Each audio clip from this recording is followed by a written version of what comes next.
Hey, welcome to the newest episode of The Heroes You Deserve. I'm Henry. I'm Mike. And this episode, we are going to talk about the end of an era. Listen. A moment of silence for the passing of Blockbuster. I feel like I need to pour a 40.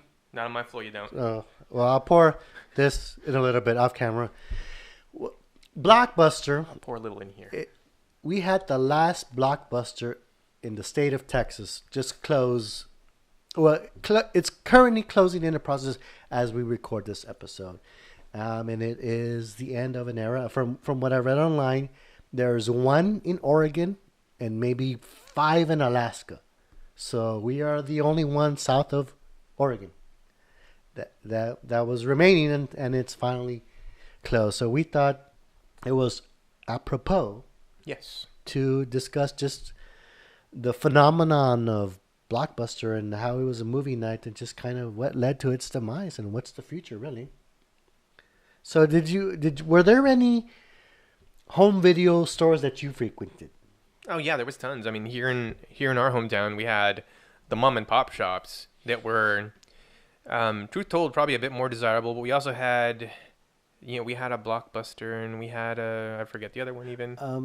We had Blockbuster, Hollywood. Yeah, Hollywood Video. A1 Video in Harlingen. We had Top Video here in Weslaco, Texas. Hastings, I think, rented stuff too, didn't they? Yeah, I never did, so sure. So, but for the millennial crowd, I mean, what was the Blockbuster? What was the movie night experience? I mean, what was your ritual?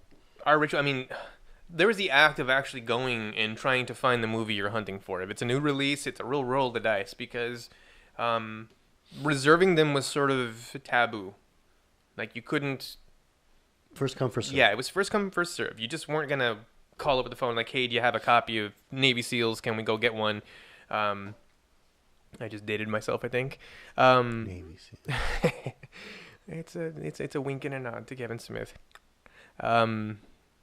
But yeah, the whole experience was, it wasn't just getting the movie and bringing it home, getting a slice of pizza. It was going to hunt for the film, I think it was all maybe about getting desperate and looking human for interaction. Sure, yeah.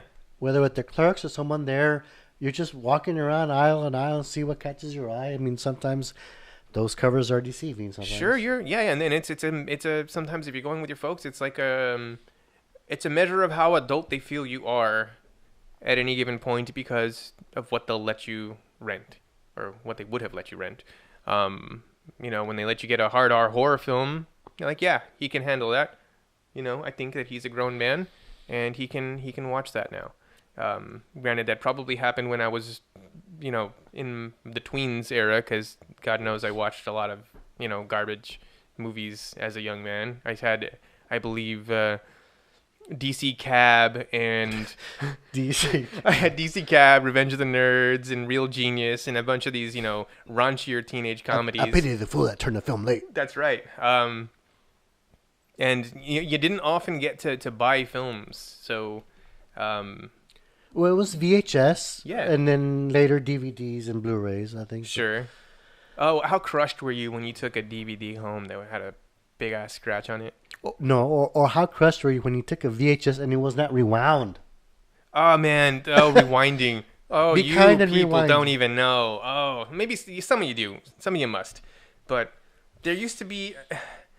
You used to have to rewind the tapes, or you'd get charged for it. And you also oftentimes wanted to get a separate device strictly for rewinding the tapes. A speed rewinder, I guess? A speed rewinder. Sure. It would go at a higher RPM and then rewind the tape, and then it had a little trip switch, so when it felt tension, it would stop the rewind process. It almost always failed, so you'd hear that thing grinding to death.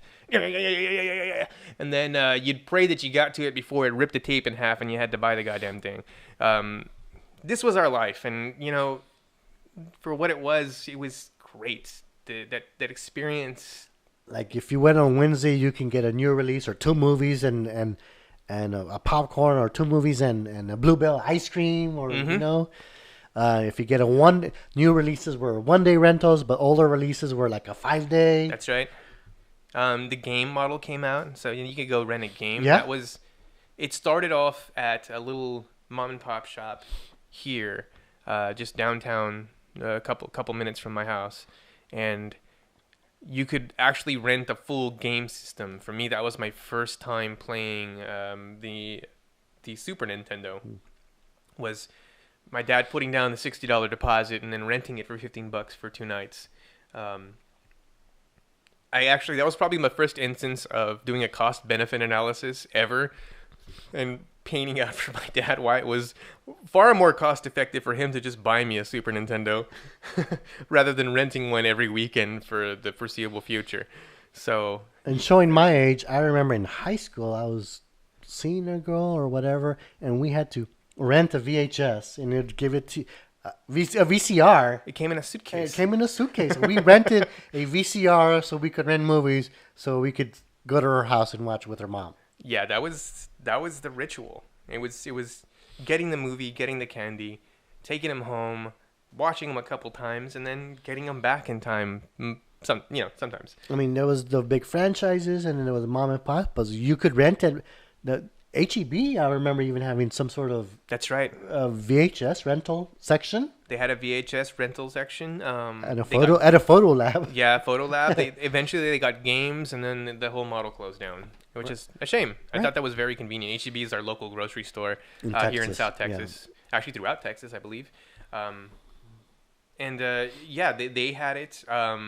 There was a corner store / department store type place just down the street from my house as well, called Perry's, and that was very much like RST video from Clerks. Yes. Where you give your membership number, and then all you could take were the it was just the display covers of the movies. So you would take that to the front desk. They go back and look through the catalog like the library and give you the appropriate tape. And I had that number memorized. It's gone now. Yeah. Like most things from my childhood, but what I think everybody knows what kind of led to the demise of that model. There's a number of things, sure. The model has shifted. It's not dead, I don't think.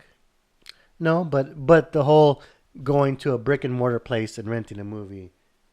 That's I don't know that that's gonna come back in any sort of real form. But what Henry's getting at, of course, is streaming video. Internet killed a movie star. To some extent, piracy did, maybe. Sure. But it's much easier now to spend the $1.99 or $2 and change. Sometimes, $5 or $6 depending on the title. Doing a quick rental on Amazon or on your Apple TV or your Roku. There's VOD, DOD, Roku, Netflix, Hulu, iTunes. What else am I missing? Gosh. And piracy, but what else is that? And you can just go online, and there's CBS.com or Crackle, and you can watch movies, full movies for free. Yep, they got ads in them, but no big deal. We're in an important time, I think, and we have been in sort of molding what media consumption is going to be moving forward. Even models, I think, like Netflix are getting a little stale. They pivoted well. They pivoted really well.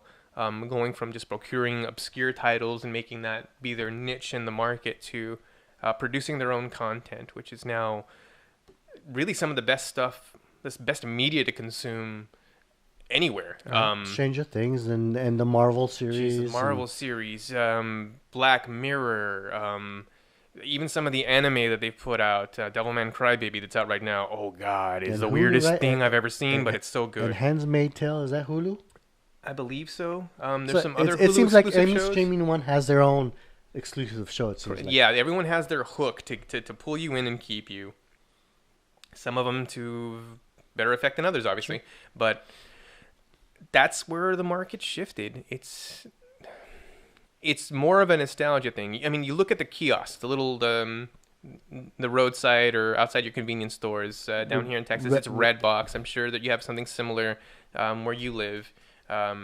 That's actually still popular because it's that old communal experience of walking up to the device, looking through the library, But maybe it- with a loved one with you, and But it's landing one at on a film. time. So then, if you take too long, there's a line. They're like, "Come on, like hurry up, pick your movie, and let's go." I don't see that as often anymore, but I certainly do have. I remember having seen that in recent memory, maybe a year or two back. There's not as many red boxes anymore that get a lot of traffic, but there's still a couple that I swear every day there's always somebody hanging out there, and they have the little shroud over their head when it's really bright out, like the old timey photographers. It looks hilarious, but that's I think as close as we're gonna get to. And you can rent games on there too.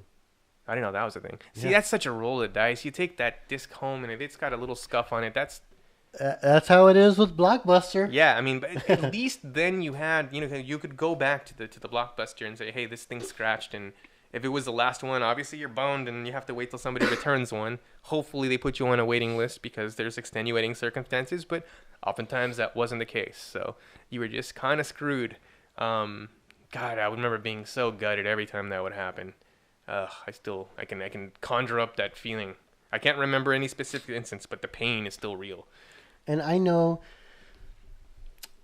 vinyls went away and kind of are making a comeback. Sure. VHS went away, and they're not making a comeback, but they're kind of like a collectible kind of. Depends which movies. Sure, some of them did have sort of Value. ornate cases and what have you. The Disney films especially they really The did plastic go cases. correct, and they were oftentimes sort of a soft case with a really nice glossy covered image. And even not DC, Disney would also come out limited time, buy Snow White for a limited time for a couple of months, and it'd go in the vault until like years later. Correct. And they'd release it again. Yeah, they're doing that now even. Sure. I've had my wife, send me hunting for, I believe, Cinderella or some such. Yeah, we found it.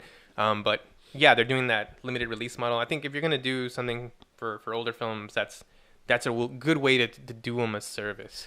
So, DVDs and Blu-rays, is that format gonna go away eventually? It's gonna be all optical online. media. Optical media is gonna go away. It has to. I don't see any way it stays around, competing with. In 5 years, you say? I think it's gonna be rare. I think you're gonna start looking at people who have DVD collections and Blu-ray collections and even the UHD films and be like, oh, look how quaint optical media. TD, yeah. 2D. Right? Sure. Look at the movie hipster with his little spinny discs. That's hilarious. That'll be me. I'm okay with that. But yeah, I can see the model definitely shifting to your library being a menu you pull up on your device. Because computers don't even have that DVD option anymore. It's very rare. I like the last computer I bought, which was I bought a prefab, which I don't usually do, but the hardware was good. What is prefab? Just a prefabricated HP, which is just a standard issue off the shelf HP computer. Whereas normally I would build my gaming PC. This one had good hardware. It was pretty close to the spec I would have built myself, and it was a Black Friday sale, so I got it. I was tickled that it actually did have a Blu-ray player, which is really not the norm. Usually they'll save space and valuable resources by not including an optical disc, because why would you need one really? Nobody's installation software is on disc anymore. And if you're on a computer, why not just get a digital download? It's usually cheaper and comes out earlier than the films do. I play my discs on my PS4, but I know what would be. I know everyone's buying digital. How did you say it right now? Owning a movie, a file, or what is it? Yeah, the digital download. Digital download, yes. That shows you how competent I am. A lot of people are buying digital downloads. But what would be the decision for you to buy a physical copy DVD Blu-ray?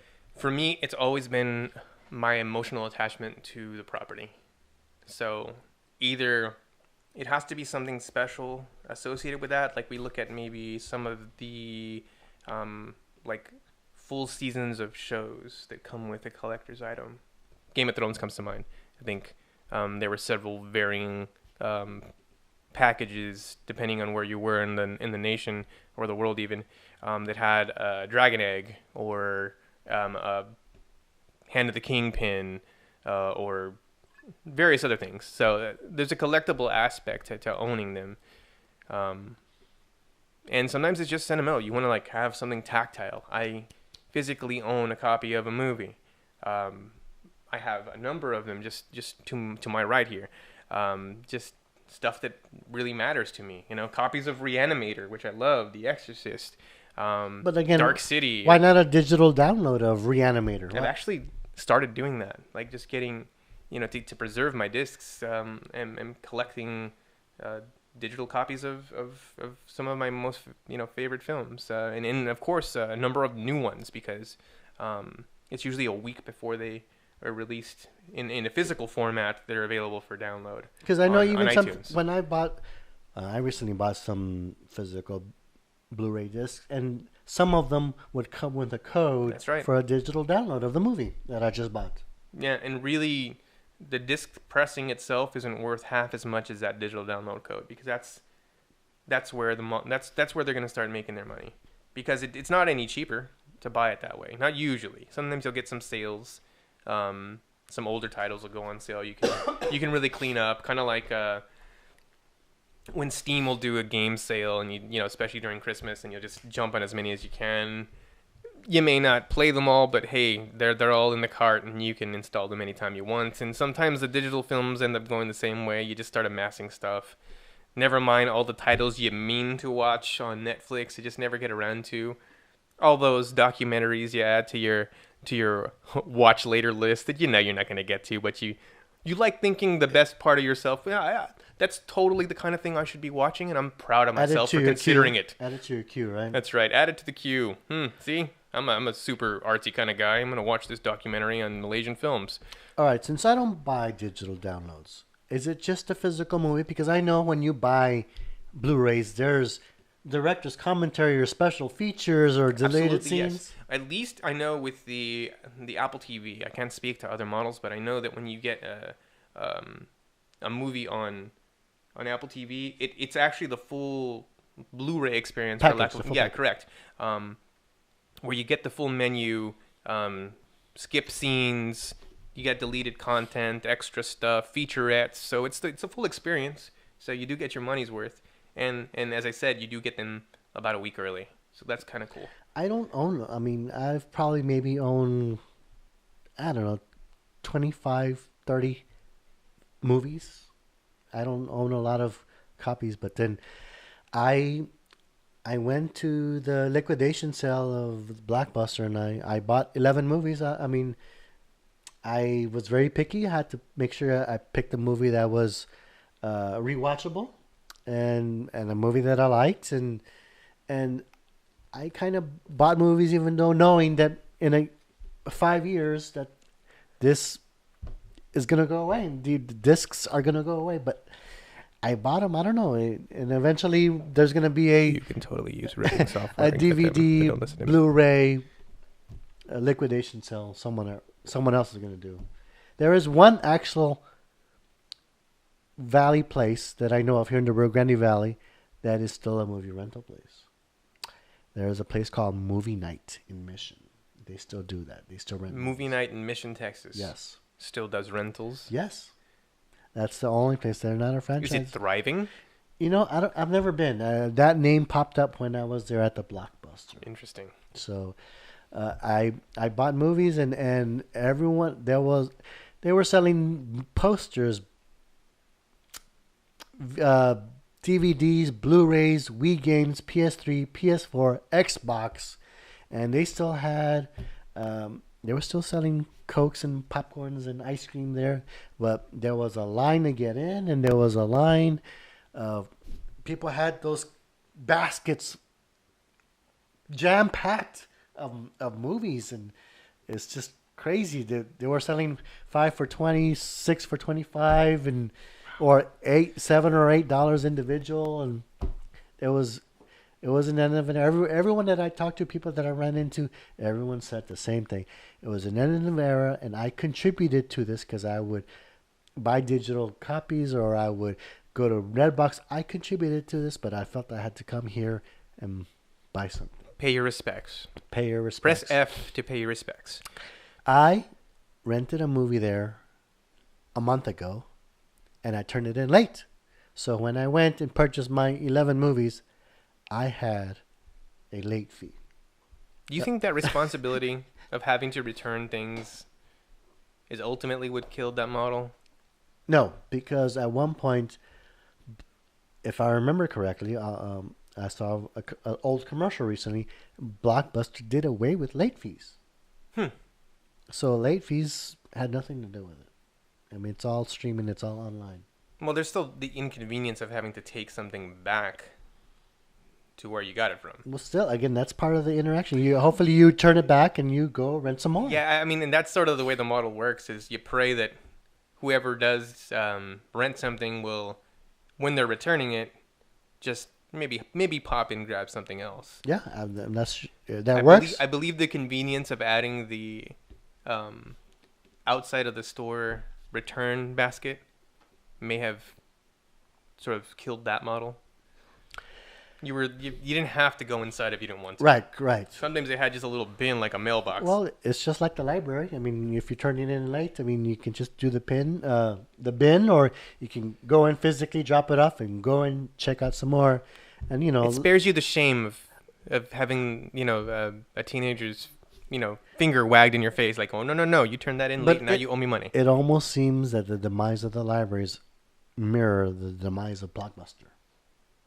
You could say that about a lot of things, though. Sure.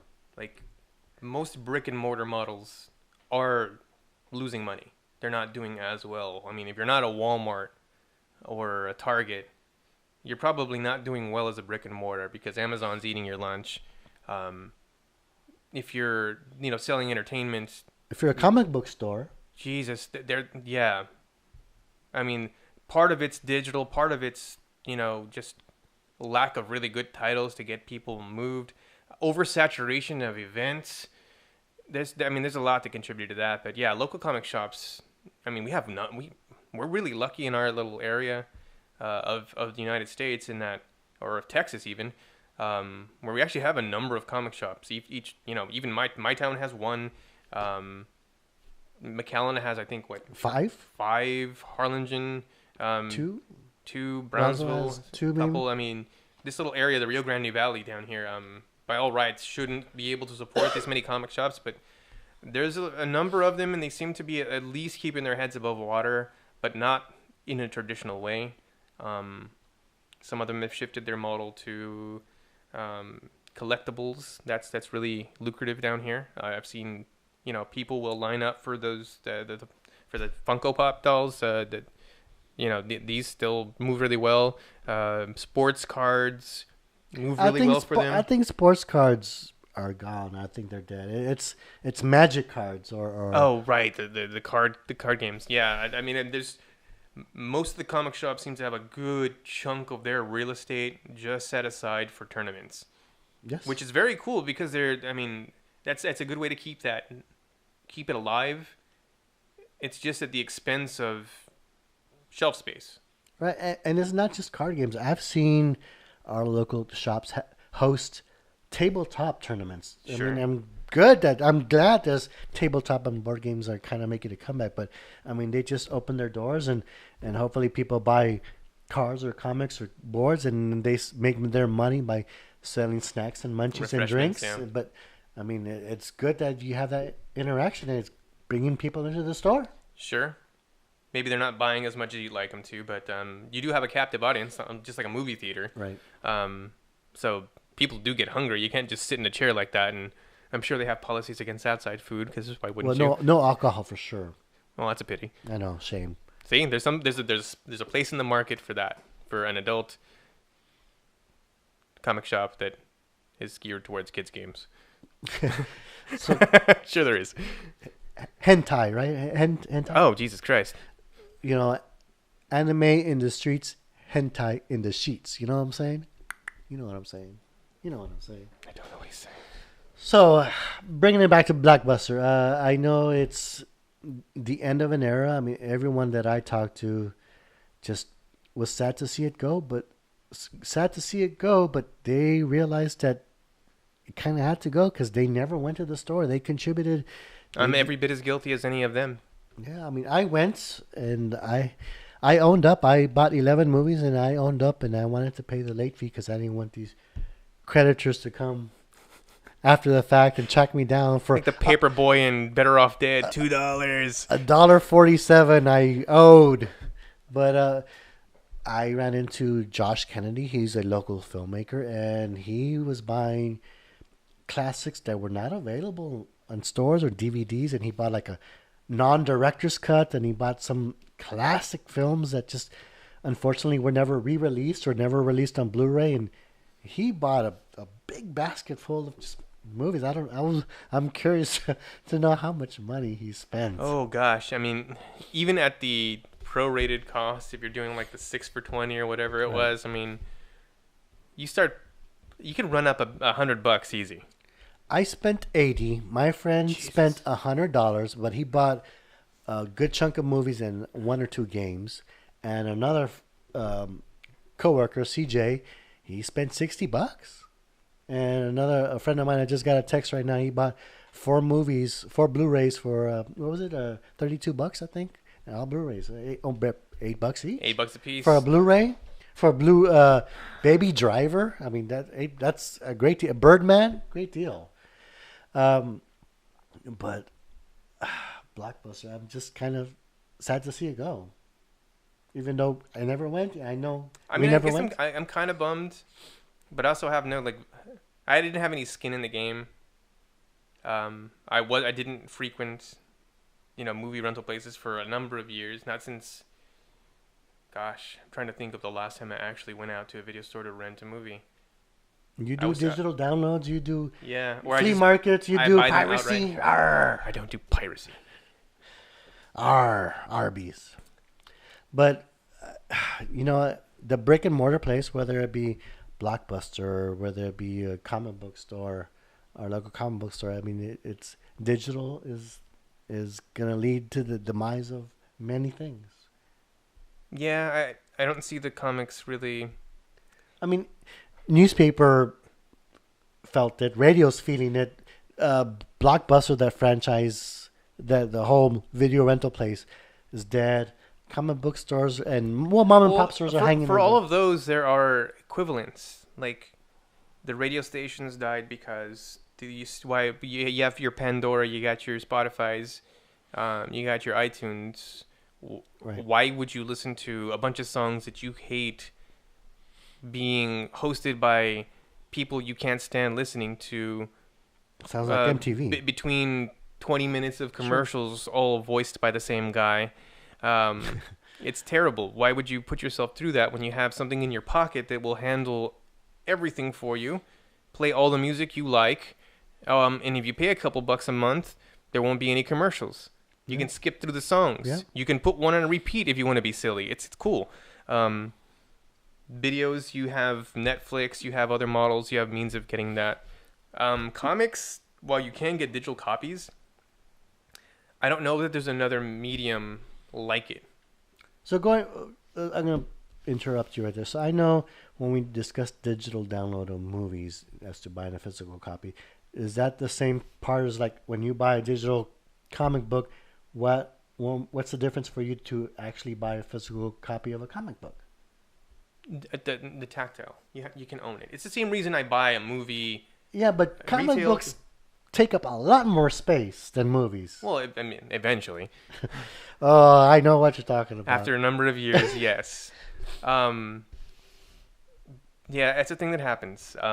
So yeah, you gotta be in it to win it if you're gonna collect books. It's not as bad though. If you're gonna follow a title, like if you're on the fence about collecting comics right now and you're like, okay, I don't want to go in there and be bullied into getting 10 titles so I can get a pool list, and I don't want to wait in line like an animal and pray that I get a copy of this before I have to settle for a second printing or a third printing.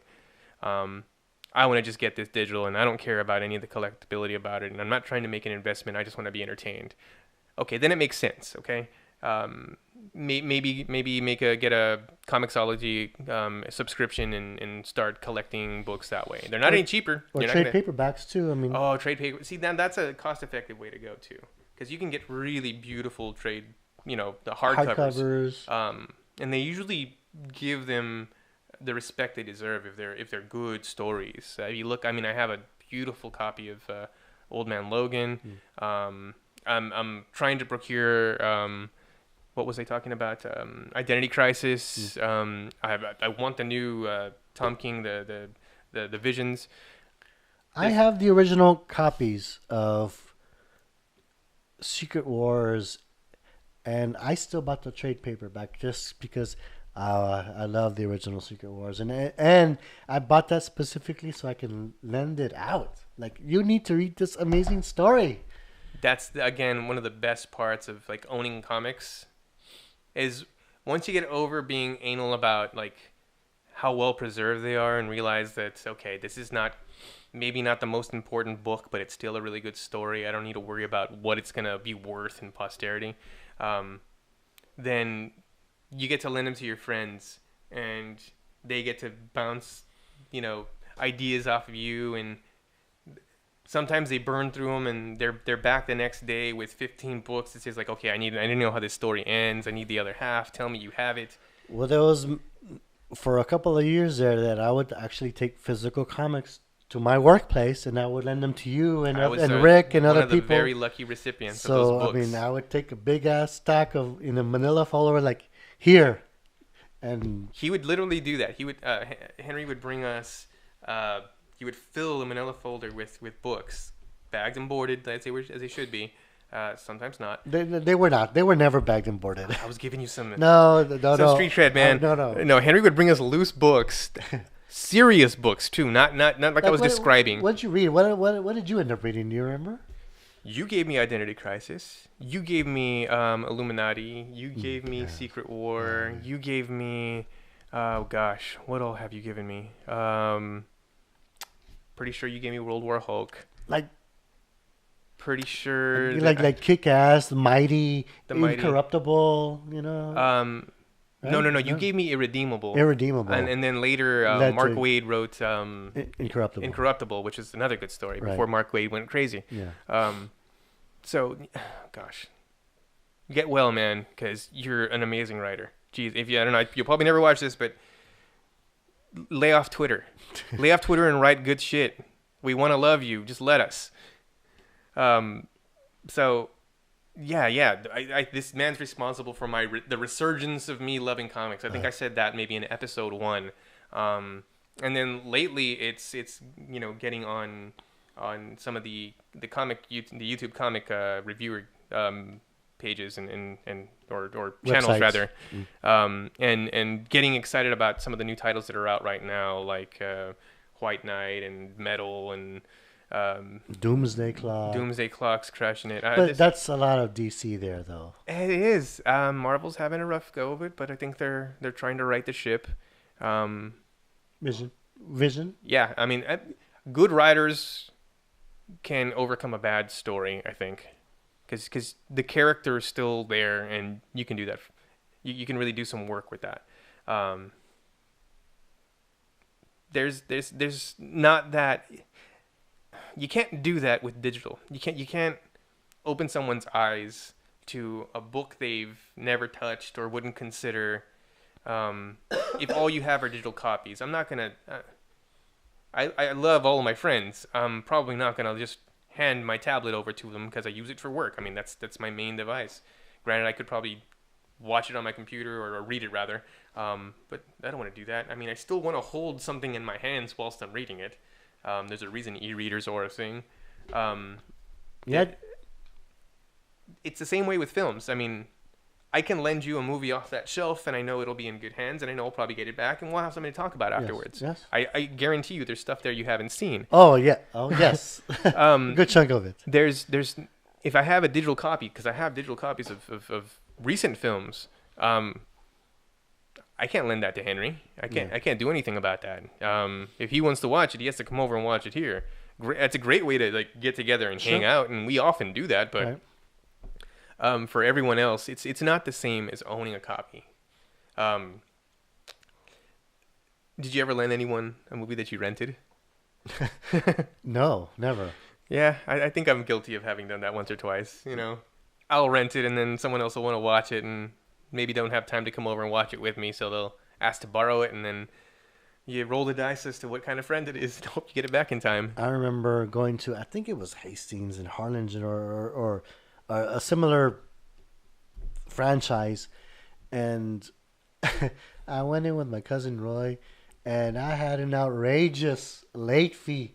Like, even I got made fun of for years after that, because it'd be like he'd make fun and say, like, I'd be like the Al Bundy where he'd walk in and do not rent to this man. For years I never lived that down. So How bad was it? oh man, I don't remember. I don't know if I ever returned the movies or I lost them or if it was a mistake. Who knows? But obviously they're not in. There was, I think, it might have been the Blockbuster here in Westlaco. And I remember having run up a fee for either having lost or being accused of losing some garbage film, and they were trying to charge me $30 for it. And this is a movie that I probably could have bought at the local Walmart for $5 at the time even. And I think I ended up paying like $20-$30. It was, I mean, you don't want that hanging over you. There's the shame of not being able to rent, and the reason for it is silly because, oh yeah, I owe these guys money, and they won't lend me any more stuff. And going back to what you said about lending out comics, I went with a friend of ours and a fellow subscriber, Michael Rodriguez. I went to the demise of Blockbuster. We were talking about movies, and he's a millennial, so he doesn't know some of the. He's not familiar with Weird Science, by the way. Shame on you, sir. Oh, yeah. So, you're gonna have a problem with it, probably. Yeah. But we were talking about movies and we talked about comics. But I lent him. Never watch Blazing Saddles. We had just talked about. I lent him my copy of Kingdom Come, the trade paperback. And oh God, you lent me that as well. Jesus, yes, Alex Ross. Alex Ross, and it was a great storyline. And I'm gonna lend him Secret Wars, which I'm looking forward to. And then when we were looking at the movies, we saw the Wanted movie. Like, oh, that's such a great comic. The movie's horrible. I'm going to lend you the comic. It's amazing. I've grown to enjoy the film. What? The looms and the mice? Silly. Because James McAvoy and crushes curving the bullets? Can't do that, apparently. Thank you, Mythbusters, for ruining everything. It's breaking the laws of physics. I understand that. The only thing had good going for it is Angelina Jolie. My opinion, I know. And Morgan Freeman. Nah, man, James McAvoy crushed it. It's good. It's a good. I don't know. It's not what the comic was. And Mark Millar, love him to death, but never saw a check he didn't want to cash. Yeah. He's got some good stories that he's let wither on the vine. Well, plus, what comic book artist or creator is going to turn down an opportunity for their movie to see Hollywood life and create it into a movie? I don't blame him at all. I just, wish that he had some sort of artistic scruples. Scruples, some integrity. Like, you know what? That's not my book. But I also get, if you're amenable and you consistently writing, properties that are transferable to different media, that you might be okay with, maybe an extra comma in your check. And he did Kick-Ass. He did Wanted. Kingsman. That's right. He's working on a project with Netflix right now that he's being kind of secretive about, and I'm praying is American Jesus. Probably not, because you'll never finish that book. Oh, and I remember you're right. And I remember a couple of weeks back we were talking about, and I remember the Nemesis. Yes. We were talking about goofy, evil Batman. Yes. And how that book should not have worked and yet did. Well, I came across that in my backing and boarding phase. Yeah, I might have gotten you a #1 when I was still... There used to be a really good site that unfortunately has gone away now called Heavy Ink, and they had essentially a pull list model where they'd box up and mail you your pull list. It was very convenient, and the more you bought, the bigger discount you got, and they started doing bags and boards later, and it was a great model, and it probably wasn't sustainable. The shipping costs probably ate them up alive, but it was during that time that I got titles like Nemesis and some of the weirder... Unwritten, right? I think I got Unwritten. I got a bunch of the weird... Joe the Barbarian? Yes. Sean Gordon Murphy. Oh, I think that was maybe the first book of his that I had seen in that art style. Yeah. And I fell in love with it when his Hellblazer run was awesome. And now he's doing Batman. Jesus, that guy's come a long way. Yeah. Joe the Barbarian was what, 6 years ago, maybe? Thereabouts, yeah. Jeez, maybe 7, 8. I don't know. That's a while. That was a while ago. Yep, Mike Allred was doing X-Men, X-Force. No, maybe no. I'm thinking of his indie title. That was Mad Men. Well, there's Mad Men, of course, but also iZombie. iZombie, of course. And now it's a TV. Now it's a TV show. TV show, and he's doing Silver Surfer. Yes. So with I think Dan Slott or Chip Zdarsky, one of the two. I don't know about that. Anyway, yes, good book. Yes. So anyway, but Blockbuster. Sorry to see you go. End of an era. I do want to mention back. Maybe if you could, I'll even put the link down here below. Back in 2016, there was a video that went viral, and a employee of the Blockbuster here in Edinburgh, he made it seem that he was stumbling across an abandoned Blockbuster. So he opened the door and oh my God, it's abandoned, and the light's still working, and look, it still has ice cream and Cokes are still cold, and it would pan, and you would see these movies just came out, and 3 minutes of him walking around an empty Blockbuster store, giving the impression that it's abandoned, and at the very end you hear oh, I got a customer, I gotta go.